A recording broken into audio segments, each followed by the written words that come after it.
ओम नमः शिवाय।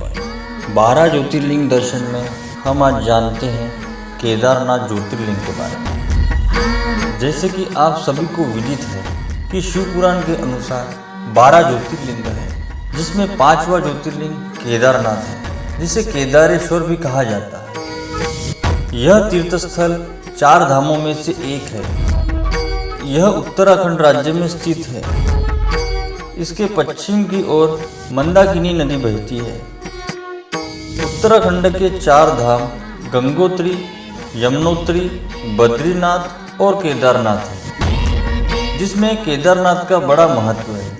यह पावन तीर्थ स्थल मनमोहक पहाड़ियों से घिरा हुआ है। भगवान ब्रह्मा के पुत्र धर्म और उसकी पत्नी मूर्ति को 2 पुत्र हुए थे, जिनका नाम नर और नारायण था। इन्हीं नर और नारायण ने द्वापर युग में श्री कृष्ण और अर्जुन का अवतार लिया था और धर्म की स्थापना की।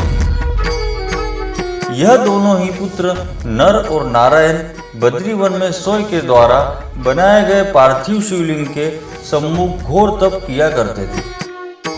शिव जी उन दोनों बालक से प्रसन्न होकर उनके द्वारा बनाए गए शिवलिंग में प्रतिदिन समाहित हुआ करते थे। नर और नारायण की इस घोर तपस्या से प्रसन्न होकर शिव जी वहां प्रकट हुए। ऐसा देखकर दोनों बहुत प्रसन्न हुए।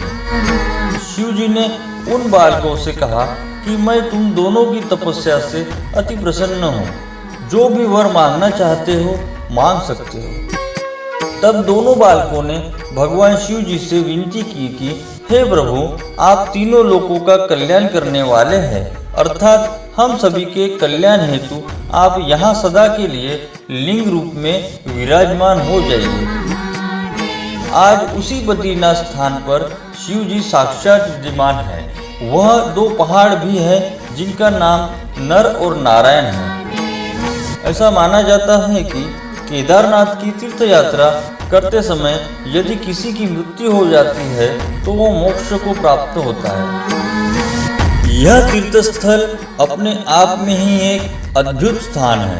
केदारनाथ ज्योतिर्लिंग के दर्शन करने मात्र से ही भक्तगणों के संकट दूर हो जाते हैं। केदारनाथ ज्योतिर्लिंग की कथा यही समाप्त होती है। ओम नमः शिवाय।